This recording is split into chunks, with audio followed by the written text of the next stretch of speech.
Good afternoon, students. Welcome to Mathematics Online Course 2021. First, let me introduce myself. My name is W. Rahman and I am working as a mathematics lecturer at SP Smart Higher Secondary School, Jammu. Recently, you have completed your class 10th examination and hoping for the best result. Now, before starting the main course of class 11th, first we will discuss or some kind of quick recap of some basic concepts which you have studied in class 9th and 10th. Now coming back to the subject, in today's lecture I am going to start with the number system and classification of number system. Number system and classification of number system, ये दो topics आपने 9th class में in detail पढ़ रखा है. 9th class का जो first chapter है वो चैप्टर का नाम क्या है? Number system. नंबर सिस्टम में आपने वेरियस टाइप्स ऑफ नंबर पढ़े, like rational number, irrational number, फिर whole number, natural number, prime number, composite number etcetera. इस टाइप के नंबर्स आपने ऑलरेडी पढ़ रखे हैं. हम लोग क्या करेंगे, ये जो वीडियो लेक्चर है इसमें हम लोग नंबर सिस्टम और क्लासिफिकेशन, नंबर सिस्टम को हम कैसे क्लासिफाइड करेंगे वो देखेंगे. ठीक है. उससे नंबर सिस्टम पढ़ने से भी पहले हम लोग क्या करेंगे कि जो सेट्स हैं, सेट्स आपके लिए बिल्कुल नया चैप्टर है, नया कंसेप्ट है. सेट्स के कुछ बेसिक्स पढ़ेंगे. रीज़न क्या है इसके पीछे कि फिर हम लोग का जो नंबर सिस्टम है वो उसकी अंडरस्टैंडिंग इम्प्रूव हो जाएगी. अगर आप सेट के भी बेसिक्स जानोगे तो नंबर सिस्टम की अंडरस्टैंडिंग जो है, अभी जो हमने 9th और 10th क्लास में नंबर सिस्टम पढ़ा था वो हमने सेपरेट पढ़ा था, नंबर सिस्टम को सेपरेट पढ़ा था. अब जो नंबर सिस्टम पढ़ेंगे उसमें हम लोग सेट इंट्रोड्यूस कर देंगे, मीन्स नंबर सिस्टम को एज अ सेट देखेंगे. ठीक है. अब सेट क्या होता है इसको हम लोग अभी इस वीडियो लेक्चर में स्टार्ट करेंगे. वीडियो लेक्चर के स्टार्टिंग के 10 मिनट हम लोग सेट के कंसेप्ट पढ़ेंगे, उसके बाद नंबर सिस्टम पे आएंगे. पहले तो ये बात हो गई. दूसरी बात क्या कि ये जो हमारा बच्चों ब्रिज कोर्स है, ब्रिज कोर्स का मतलब क्या होता है कि 9th क्लास और 10th क्लास, इसमें कोई बहुत ज़्यादा गैप नहीं है. अगर आपके 9th के कंसेप्ट क्लियर है तो आपको 10th में भी समझ में आ जाएगा. कोई मतलब कि डिफ़िकल्टी लेवल बहुत मतलब अचानक से बहुत ज़्यादा नहीं बढ़ जाती है 9th से 10th में. बट 10th और 11th के बीच में there is a large gap, बहुत गैप है 10th और 11th के बीच में. डिफ़िकल्टी लेवल एकदम से इंक्रीज हो जाती है. तो उस गैप को फिल करने के लिए हम लोगों ने एक नया कोर्स इंट्रोड्यूस किया है. उस कोर्स को हम लोग बोलते हैं ब्रिज कोर्स. ब्रिज कोर्स का मतलब क्या है कि इसमें क्या होता है कि इसमें मैं आपको 9th के भी बेसिक्स बताऊंगा, 10th क्लास के भी बेसिक्स बताऊंगा और 11th क्लास के ऑन द होल जितने भी चैप्टर्स हैं उन सारे चैप्टर्स की एक बेटर अंडरस्टैंडिंग के लिए मैं उन सारे चैप्टर्स के बेसिक्स आपको इस कोर्स में बताऊंगा. उससे क्या होगा कि आपको 11th क्लास के जितने भी चैप्टर्स या सब्सिक्वेंट चैप्टर्स हैं उसकी अंडरस्टैंडिंग आपकी इम्प्रूव हो जाएगी. प्लस क्या होगा कि आपको जेईई मेंस एडवांस इसके भी कंसेप्ट क्लियर होंगे. देखो बच्चों, 9th क्लास और 10th क्लास में क्या होता है कि थोड़ी रोट लर्निंग भी काम कर जाती है. मतलब अगर आपको कोई थ्योरम समझ में नहीं आ रहा है तो आपने थ्योरम को मेमोराइज कर लिया. अगर आप पे कोई क्वेश्चन नहीं समझ में आ रहा है तो उस क्वेश्चन को मेमोराइज कर लिया. रीज़न इसके पीछे क्या है कि 9th और 10th का सिलेबस जो है ना बिल्कुल लिमिटेड है. 9th का पूरे साल का सिलेबस 9th क्लास का या 10th क्लास का और 11th का एक चैप्टर इक्वल है. इस बात को ध्यान में रखना. मतलब कि हमें काफ़ी पढ़ाई करनी है, बिल्कुल कंसिस्टेंसी के साथ पढ़नी है. प्लस इस बार 11th और 12th में रोट लर्निंग नहीं चलेगा. आप किसी चीज़ को रटोगे, किसी थ्योरम को, किसी क्वेश्चन को रटोगे, नहीं चलेगा. रीज़न क्या है? क्योंकि अब सिलेबस काफ़ी वास्ट हो गया. अब आपको समझना पड़ेगा, बिल्कुल कंसेप्ट बिल्कुल क्रिस्टल क्लियर होने चाहिए, तभी जाके आप क्या कर पाओगे कि 11 की अंडरस्टैंडिंग हो पाएगी. आप क्वेश्चन सॉल्व कर पाओगे बोर्ड लेवल के भी, जेईई मेंस लेवल के भी और फिर एडवांस लेवल के भी. तो अब रोट लर्निंग नहीं चलेगी. अब आपको सब्जेक्ट सीखना पड़ेगा. ठीक है. तो ब्रिज कोर्स में मैंने क्या बोला, ब्रिज कोर्स में हम लोग क्या करेंगे, ब्रिज कोर्स में हम लोग जो 9 10th या फिर ऐसे बोलो 10th और 11th के बीच में जो गैप है उस गैप को फिल करेंगे. मैं आपको कुछ बेसिक्स पढ़ाऊंगा जो बेसिक्स आपको 11th में भी काम देगा और इवन 12th में भी काम देगा. जिस बेसिक से क्या होंगे, आपके कंसेप्ट क्लियर होंगे. तो जब आप 11th के चैप्टर पढ़ोगे तो उसकी अंडरस्टैंडिंग आपकी इम्प्रूव हो जाएगी. ठीक है. तो हम लोग स्टार्ट करते हैं. सबसे पहले हम लोग स्टार्ट करते हैं सेट्स से. सेट्स क्या होता है, ये बिल्कुल नया कंसेप्ट है आपके लिए. इसमें हम लोग क्या करते हैं कि सेट से क्या होगा कि अभी जो हम लोगों ने 9th क्लास में जो नंबर सिस्टम पढ़ा था उसको एज अ सेपरेट पढ़ा था नंबर सिस्टम। अब जो नंबर सिस्टम पढ़ेंगे उसको हम लोग क्या करेंगे, सेट के साथ मर्ज कर देंगे। मतलब अब नंबर सिस्टम को हम किसके पॉइंट ऑफ व्यू से देखेंगे, सेट के पॉइंट ऑफ व्यू से देखेंगे। तो सेट क्या होता है, सेट हमारा 11th क्लास का फर्स्ट चैप्टर जो है वो है सेट। ठीक है, तो सेट को हम इन डिटेल पढ़ेंगे फर्स्ट चैप्टर में, बट नंबर सिस्टम पढ़ने से पहले एक इंट्रोडक्टरी लेक्चर या एक सेट का इंट्रोडक्शन मैं दे देता हूं अगले 10 मिनट में। उससे बेनिफिट होगा कि आपकी नंबर सिस्टम की अंडरस्टैंडिंग बढ़ जाएगी। ठीक है, तो हम लोग स्टार्ट करते हैं। सबसे पहला जो हमारा टॉपिक है वो है sets.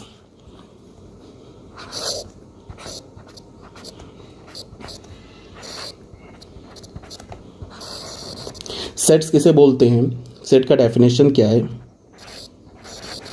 Collection of well defined objects,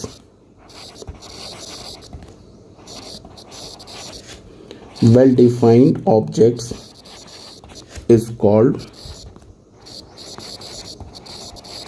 a set। well defined object के कलेक्शन को हम क्या बोलते हैं, सेट बोलते हैं। it is generally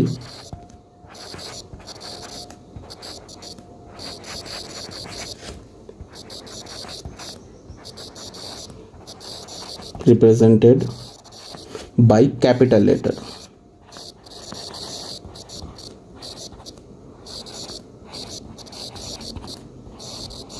ये किससे रिप्रेजेंट होता है, कैपिटल लेटर से रिप्रेजेंट होता है। जनरली हम सेट को क्या करते हैं, कैपिटल लेटर से रिप्रेजेंट करते हैं। एलिमेंट्स और objects of a set is enclosed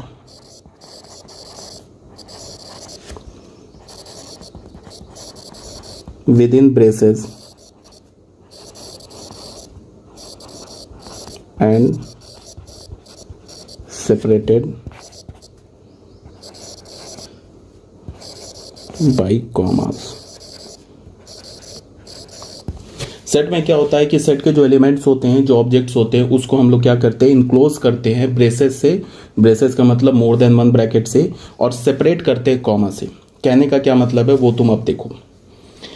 सबसे पहले एग्जांपल देख लो, एक बार फिर से हम लोग देख लेते हैं। सेट को क्या बोला हमने, कलेक्शन ऑफ वेल डिफाइंड, ऐसा ऑब्जेक्ट जो वेल डिफाइंड हो, जिसका डेफिनेशन वेरी नहीं करता हो, पूरे ग्लोब में उसकी एक ही डेफिनेशन हो, उसके उन सारे ऑब्जेक्ट्स के कलेक्शन को या उन सारे ऑब्जेक्ट के ग्रुप को, या फिर ऐसे बोल लो उन सारे ऑब्जेक्ट के समूह को हम क्या बोलते हैं, सेट बोलते हैं।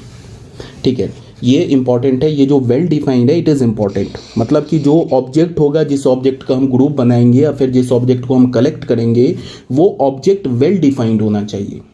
अब इसका क्या मतलब है वो अभी हम लोग आगे देखेंगे एग्जाम्पल में। उसके बाद क्या बोला जा रहा है, it is generally represented by capital letters. Set को हम लोग किससे रिप्रेजेंट करते हैं, कैपिटल लेटर से रिप्रेजेंट करते हैं। एलिमेंट्स और ऑब्जेक्ट, या तो आप सेट के एलिमेंट को या फिर सेट में जो ऑब्जेक्ट है उसको एलिमेंट बोल लो या ऑब्जेक्ट बोल लो। Of a set is enclose within braces, जितने भी ऑब्जेक्ट्स होंगे ना सेट में, उसको हम ब्रैकेट से क्लोज करेंगे और सेपरेट किससे करेंगे, कॉमास से। अब देखो एग्जाम्पल देखो, फॉर एग्जाम्पल एक हमने सेट लिया, सेट को किससे रिप्रेजेंट करेंगे, कैपिटल लेटर से। एक सेट कैपिटल ए लिया, इसको हमने क्या बोला, collection of natural number less than 10, या लेस देन 10 की जगह लेस देन 5। अब हमें क्या करना है, ये सेट क्या बोल रहा है कि collection of natural number less than 5, 5 से छोटे जितने भी नेचुरल नंबर है उनका ग्रुप बनाओ।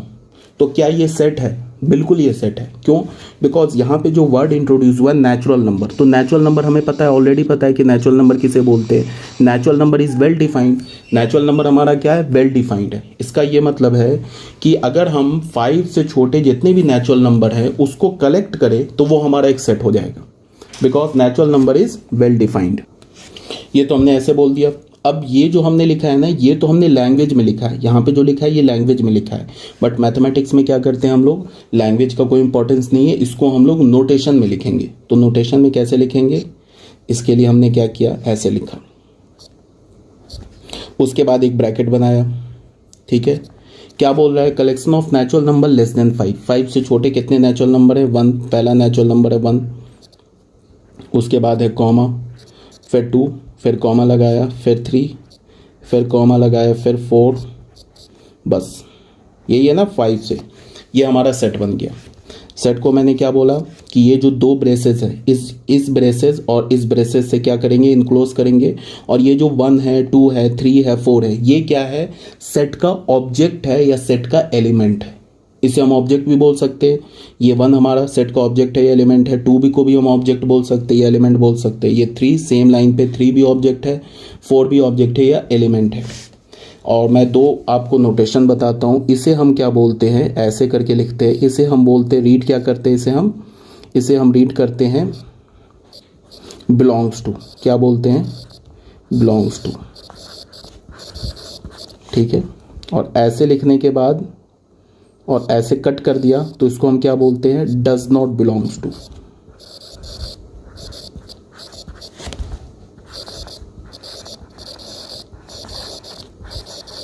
ठीक है। इसको हम ऐसे क्या बोलते हैं, for all,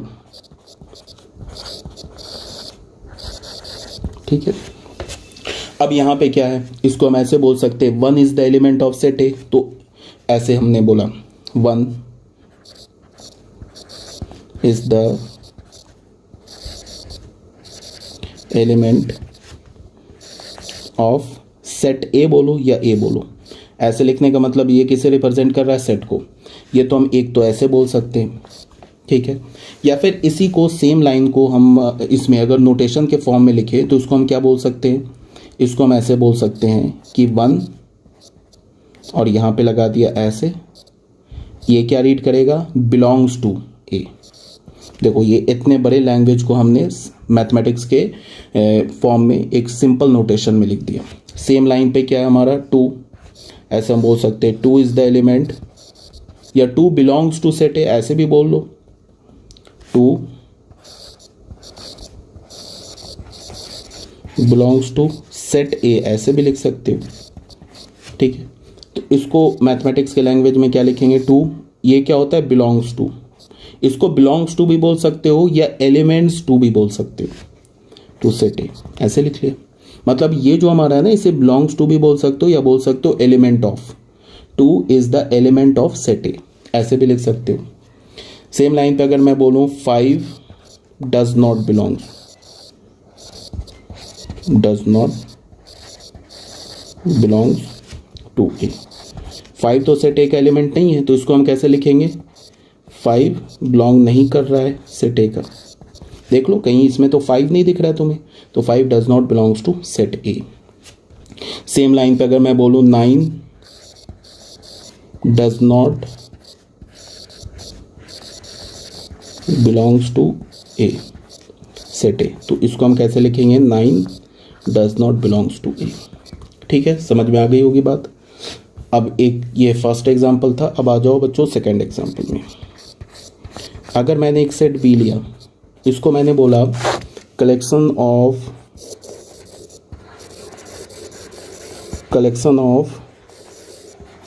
best batsman in Indian cricket team,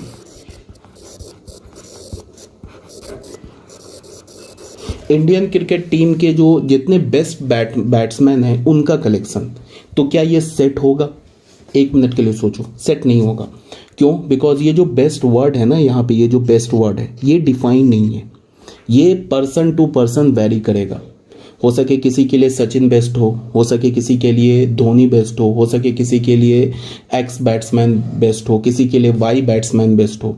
तो यहाँ पे ये जो बेस्ट है ये डिपेंड करता है, ये वेल डिफाइंड नहीं है, ये पर्सन टू पर्सन वेरी करता है।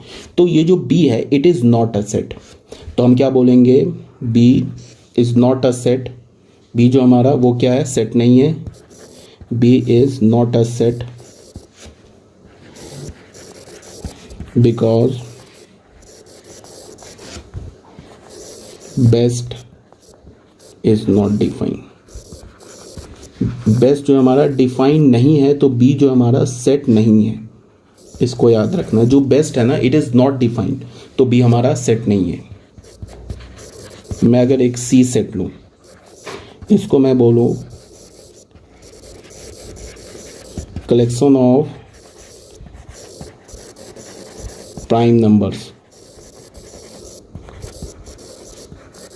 लेस देन 10, 10 से छोटे जितने प्राइम नंबर है उनका कलेक्शन, उनको कलेक्ट करो। तो क्या ये सेट है? तो बिल्कुल सेट है। क्यों है सेट? बिकॉज प्राइम ये जो है ना, prime number is well defined.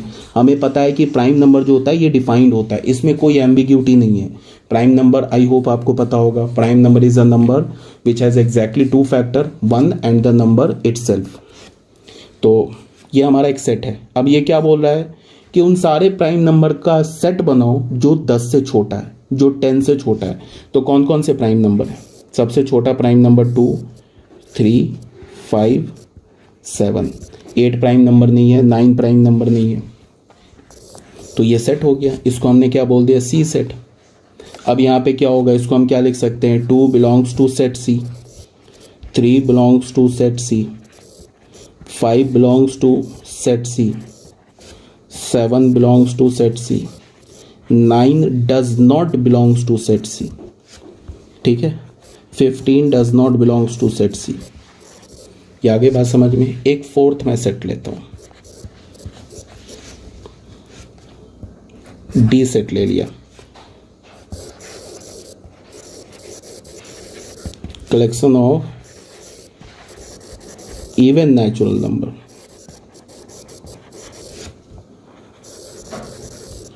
Even natural numbers का कलेक्शन। तो क्या ये सेट होगा? तो बिल्कुल सेट है। क्यों? बिकॉज ये जो इवन है ना, इवन नेचुरल नंबर, ये वेल डिफाइंड है, इसमें कोई एम्बिग्यूटी नहीं है, कोई कंफ्यूजन नहीं है, ये जो है वेल डिफाइंड है, तो ये हमारा एक सेट है। ठीक है, अब क्या बोल रहा है? Collection of even natural number, जितने भी इवन नेचुरल नंबर है उनको कलेक्ट करो। तो डी हमारा सेट क्या हो जाएगा? नेचुरल नंबर भी होना चाहिए और साथ में इवन भी होना चाहिए। तो डी हमारा सेट क्या हो जाएगा? सबसे पहले होगा 2, फिर होगा 4, फिर होगा 6, उसके बाद 8, उसके बाद 10। फिर हमें पता चला कि ऐसे तो नंबर बढ़ते जा रहे हैं, कहाँ तक जाएंगे? ये तो इन्फिनाइट तक जाएंगे। तो हम तो यहाँ पे इन्फिनाइट इवन नेचुरल नंबर नहीं लिख सकते, तो हम क्या करेंगे? एक कॉमा लगा देंगे, उसके बाद 1 dot, 2 dot, 3 dot. 3 dot sufficient है, चाहो तो 4-5 लगा सकते हो, but 3 dot is more than enough. उसके बाद ऐसे ब्रैकेट बंद कर देंगे। ये 3 डॉट का मतलब क्या है कि ये जो हमारा जो पैटर्न है ना, 2, 4, 6, 8, 10, 12, 14, 16, ये पैटर्न इस तरह से इंक्रीज होता जाएगा, बढ़ता जाएगा। कहाँ तक जाएगा? इन्फिनिटी तक। तो ये जो सेट हमारा क्या कहलाता है? ये एक इनफाइनाइट सेट कहलाता है। Infinite set. क्यों इनफाइनाइट सेट कहलाता है? Because number of element is infinite. इसमें कितने एलिमेंट्स? अगर मैं बोलूं कि बताओ डी सेट में सारे एलिमेंट्स को काउंट करके बताओ, तो तुम ऐसे काउंट करोगे, first element, second element, third element, fourth element, fifth element. उसके बाद तुम देखोगे 10 के बाद आ जाएगा 12, सिक्स्थ एलिमेंट, 12 के बाद आ जाएगा 14, सेवन्थ एलिमेंट। तो तुम्हें पता चल जाएगा कि इसके एलिमेंट्स को तो हम काउंट ही नहीं कर सकते। तो काउंट नहीं कर सकते तो ये हमारा क्या हो गया? एक इनफाइनाइट सेट हो गया। अगर मैं तुम्हें बोलूं कि सी सेट के एलिमेंट को काउंट करो, तो ये तो काउंटेबल है। कितने एलिमेंट है? First element, second element, third element, fourth element, 4 element है, तो इसके एलिमेंट तो काउंटेबल है। तो इसे हम क्या बोलेंगे? एक फाइनाइट सेट बोलेंगे। क्या बोलेंगे? फाइनाइट सेट बोलेंगे। और ये हमारा क्या हो जाएगा? एक इनफाइनाइट सेट होगा। ये हमारा एक इनफाइनाइट सेट और ये हमारा फाइनाइट सेट। फिर यहाँ पे देख लो, ये सेकंड वाला तो सेट ही नहीं है। अगर मैं बात करूँ फर्स्ट वाले की बात, ये हमारा फाइनाइट सेट है, इनफाइनाइट सेट है, तो ये हमारा एक फाइनाइट सेट है। क्यों? बिकॉज हमने एलिमेंट को काउंट कर लिया, 1, 2, 3, 4। ठीक है बच्चों, तो ये क्या हो गया हमारा? ये भी एक फाइनाइट सेट हो गया। ये हमारा क्या हो गया? ये भी एक फाइनाइट सेट हो गया। ठीक है, यहां तक आ गई होगी बात समझ में। अब कुछ छोटे छोटे और कंसेप्ट है, उसको देख लो। एक होता है, ये तो हमारा फर्स्ट डेफिनेशन था, which is set.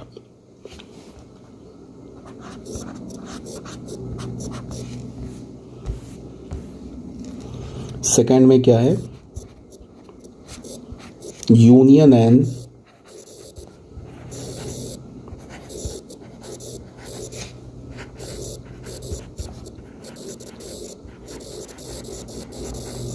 Intersection of sets. इसका क्या मतलब है ये देखो, जैसे अगर मान लो कि हमने सेट ए लिया, यूनियन का क्या मतलब है, सबसे पहले यूनियन देखते हैं। मान लो कि हमने सेट ए लिया, ए ले लिया 1 2 3 एंड बी सेट ले लिया 3 4 5। ठीक है, अब तुम यहाँ पे देखो क्या कि ये जो 3 है, ये जो 3 है एलिमेंट, ये जो सेट 3 है, ये दोनों में कॉमन है।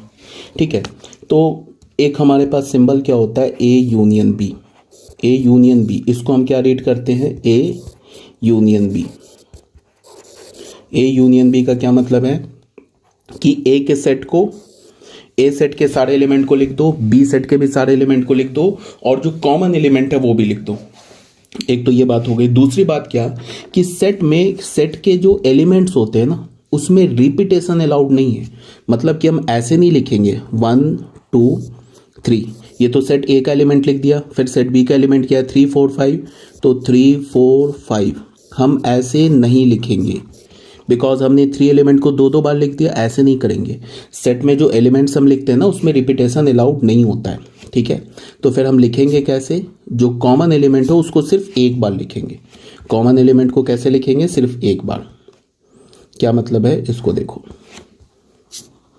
कॉमन एलिमेंट को हम सिर्फ एक बार लिखेंगे 1 2 3 4 5। ठीक है, ऐसे हो गया। इसको हम क्या बोलते हैं, ए यूनियन बी। ये सिंबल यूज करते हैं यूनियन में। यूनियन का सिंबल क्या होता है, ये। ठीक है, अब मान लो कि एक हमने, ये तो फर्स्ट एग्जांपल हो गया।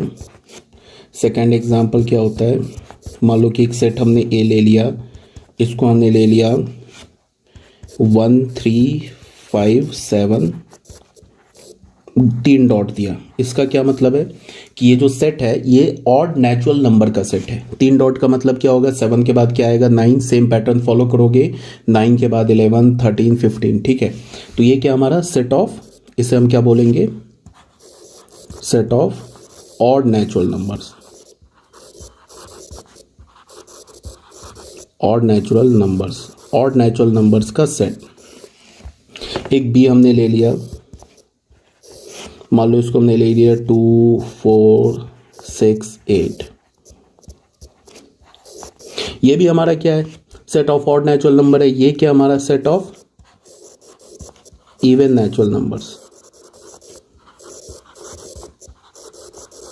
Natural numbers. अब अगर मैं बोलूं ए यूनियन बी लिखने के लिए, ए ऐसे, यूनियन का ये सिंबल होता है ऐसे, ए यूनियन बी, तो इसका क्या मतलब है, सेट ए के भी सारे एलिमेंट्स लिखने हैं और सेट बी के भी सारे एलिमेंट्स लिखने हैं। बट इस बार सेट ए और सेट बी में कोई कॉमन एलिमेंट नहीं है। ठीक है, तो इस बार हमारे पास, पहले फर्स्ट एग्जांपल में क्या था, सेट ए में ये 3 एलिमेंट और सेट बी में ये 3 एलिमेंट कॉमन था। इसमें तो कोई कॉमन नहीं है, तो कोई बात नहीं है। कॉमन होगा तो लिख देंगे, कॉमन नहीं होगा तो कोई प्रॉब्लम नहीं है। सेट ए के सारे एलिमेंट्स को लिख दो, सेट बी के सारे एलिमेंट्स को लिख दो, तो ए यूनियन बी आ जाएगा। तो इसको हम कैसे लिखेंगे, 1 2 3 4 5 6 7 ऐसे लिखेंगे, 8 9। कहाँ तक लिखेंगे, ये सेट ए भी इनफाइनाइट है, सेट बी भी इनफाइनाइट सेट है, तो उसके बाद हम ऐसे लिखेंगे डॉट डॉट डॉट। देखो इसमें सेट ए के भी सारे एलिमेंट आ गए, सारे इवन नेचुरल नंबर भी आ गए और सारे ऑड नेचुरल नंबर भी आ गए। ठीक है, ये तो हो गया यूनियन। उसके बाद आते हैं हम लोग इंटरसेक्शन। इंटरसेक्शन का सिंबल कैसे होता है, यूनियन का जो सिंबल होता है ना उसका जस्ट उल्टा ऐसे। इसका क्या मतलब है, इसको तुम ऐसे देखो, मान लो कि सेट ए हमारे पास है, ऐसे दे रखा है 1 3 5 7 एंड एक बी सेट दे रखा है 5 7 9। ठीक है, अब अगर मैं ए ऐसे लिखता हूँ, इसको मैंने ऐसे लिखा, ए इंटर, इसको हम क्या रीड करेंगे, ए इंटरसेक्शन बी, ये रीड करेंगे। ये क्या हो जाएगा, ऐसे लिखेंगे, ए सेट को लिख दिया पहले 5 7 उसके बाद इंटरसेक्शन लिया बी सेट का 579। ये क्या लिखा हुआ है, ये जो ब्रैकेट में लिखा है क्या लिखा है, ये तो लिखा है ना ए इंटरसेक्शन बी। अब ए इंटरसेक्शन बी का मतलब क्या है कि सेट ए और सेट बी में जो कॉमन एलिमेंट है उसे लिखना है। तो कॉमन एलिमेंट क्या है देख लो, एक तो 5 है, यहाँ भी 5 है, फिर 7 है, यहाँ भी 7 है। तो ए इंटरसेक्शन बी हमारा एक सेट ही होगा 5 7। ए इंटरसेक्शन बी क्या होगा, हमारा एक सेट ही होगा, वो हो गया हमारा 5 7। एक एग्जांपल ले लेते हैं और मान लो ये सेट हमने ले लिया 1 2 या ऐसे ले लिया 1 3 5 7। अगेन ये क्या हमारा set of odd natural numbers.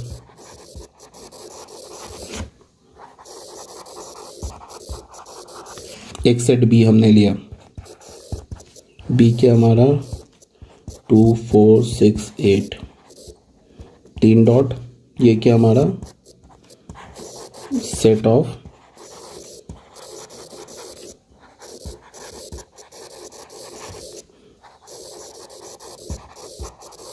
Even natural numbers. ठीक है, अब बताओ अगर मैं ए इंटरसेक्शन बी लेता हूँ तो इसका मतलब क्या होगा, ए सेट और बी सेट का कॉमन एलिमेंट लेना है। बट ए में तो सेट ए में तो सारे जितने भी एलिमेंट्स है वो तो ऑड है और सेट बी में तो इवन है, और हमें पता है कि ऑड और इवन तो कॉमन कभी नहीं आ सकता। तो इसका मतलब क्या है, ये एक नल सेट होगा। कुछ कॉमन नहीं है तो उसे हम नल सेट बोलते हैं। नल सेट को हम ऐसे भी लिखते हैं 5, इसे क्या रीड करते हैं PHI 5, या फिर हम ऐसे करके 2 ब्रैकेट बना देंगे और उसके बीच में कुछ नहीं डालेंगे। ठीक है, एक तो ये हो गया यूनियन इंटरसेक्शन। अब एक तीसरा बस लास्ट कंसेप्ट है हमारे पास थर्ड में, डिफरेंस।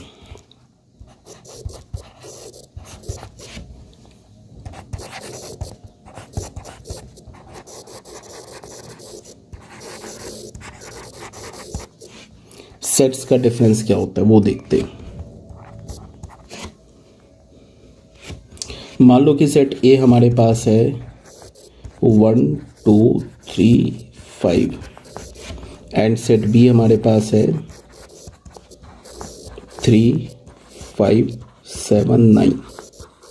ये हमारे पास ए माइनस बी, इसको हम रीड क्या करेंगे, ए डिफरेंस बी। क्या रीड करेंगे, ए डिफरेंस बी। ये क्या करेंगे, ए सेट हमारा क्या है 1 2 3 5 में से हमें क्या करना है -3 5 7 9। तो बात को अब सुनना ध्यान से। हम क्या है हमारे पास ए, पहले कौन सा सेट है ए, उसके बाद कौन सा सेट है बी। तो सेट जो पहले है ना सेट ए, इस सेट ए में से खोजेंगे कि कौन ए सेट ए में बी का कौन कौन सा एलिमेंट है। तो सेट ए में बी का तो एक एलिमेंट 3 है, देख लो यहाँ भी 3 है, यहाँ भी 3 है। दूसरा एलिमेंट क्या है 5। तो ये जो 3 और 5 ये सेट ए में खोजेंगे, सेट बी में नहीं खोजेंगे। देखेंगे सेट ए में बी का कौन कौन सा एलिमेंट है, उसको हटा देंगे। तो 3 5 दो एलिमेंट है सेट बी का, तो उसको हटा दिया तो हमें क्या मिल गया 1 2। तो ये क्या हो गया ए माइनस बी। अब अगर मैं बी माइनस ए लिखता हूं तो इसे मैं क्या रीड करूंगा, बी डिफरेंस ए। बी डिफरेंस ए, तो पहले सेट अब बी लिखेंगे 3 5 7 9, उसके बाद ए सेट लिखेंगे 1 2 3 5। अब देखेंगे सेट बी में से, पहले अब कौन सा सेट है बी, तो उसके बाद है ए। तो अब बी में, इस सेट बी में खोजेंगे कि ए का एलिमेंट कौन कौन सा है, इसमें खोजेंगे। ये है ना सेट बी, इसमें देखेंगे ए का एलिमेंट एक 3 है, एक 5 है, देख लो यहाँ भी 3 यहाँ भी 5 है। तो इस 3 और 5 को हटा दिया, बचे हुए सारे एलिमेंट को लिख देंगे, तो ये 2 एलिमेंट बच गए। ठीक है, तो यहाँ पे तुम्हें साफ साफ दिख रहा है कि ए माइनस बी सेट नहीं इक्वल है बी माइनस ए सेट के। तो ये डिफरेंस हो गया। एक छोटा सा और कंसेप्ट है कंप्लीमेंट ऑफ सेट। ये सब जो बच्चों बता रहा हूँ ना, ये हम लोग इसको अगर तुम्हारे पास ये बैक ऑफ माइंड में रहेगा ना तो नंबर सिस्टम की अंडरस्टैंडिंग बेटर हो जाएगी। ठीक है, और जो अभी मैं बता रहा हूँ सेट बता रहा हूँ, ये एक चैप्टर है, सेट थ्योरी एक चैप्टर है, 11th क्लास का फर्स्ट चैप्टर है, जिसको हम डिटेल से पढ़ेंगे। अभी जो मैं तुम लोगों को बता रहा हूँ सिर्फ नंबर सिस्टम की अच्छी अंडरस्टैंडिंग हो उसके लिए मैं बता रहा हूँ। ठीक है, उसके बाद हमारा कौन सा पॉइंट है, फोर्थ पॉइंट है। फोर्थ पॉइंट में क्या करेंगे हम लोग, कंप्लीमेंट ऑफ सेट।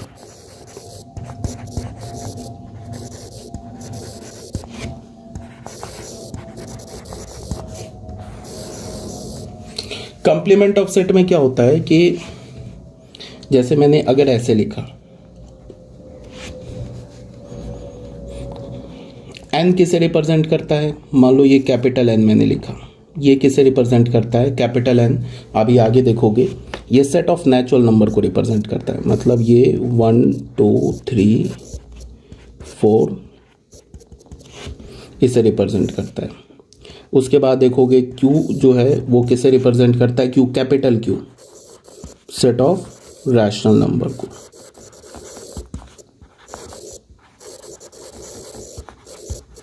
और हमें पता है कि और आर किसे रिप्रेजेंट करता है, सेट ऑफ रियल नंबर्स को।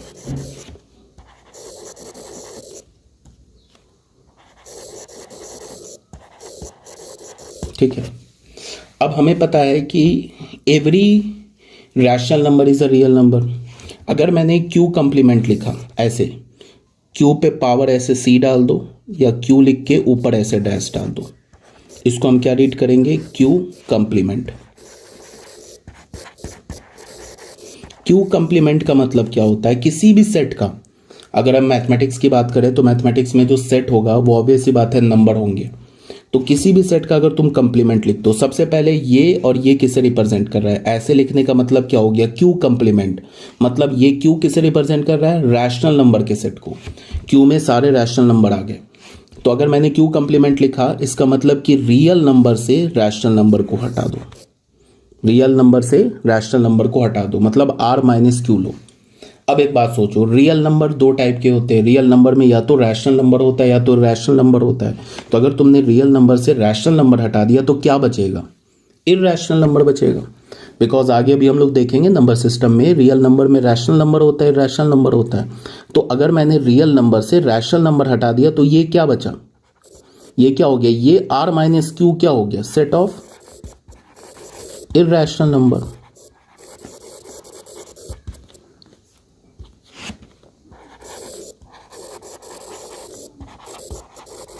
तो इरैशनल नंबर के सेट को तुम कैसे लिखोगे, आर माइनस क्यू, या तो ऐसे लिख लो या तो ऐसे क्यू कंप्लीमेंट लिख लो या तो ऐसे लिख लो।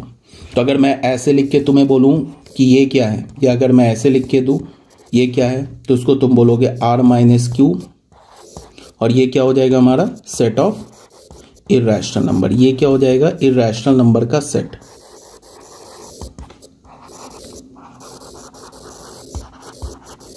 अगर यहाँ तक बात समझ में आ गई है तो इसके बाद हम लोग स्टार्ट करेंगे नंबर सिस्टम। नंबर सिस्टम की अंडरस्टैंडिंग जो होगी वो काफ़ी अच्छी होगी अगर ये बात तुम्हें समझ में आ गई है।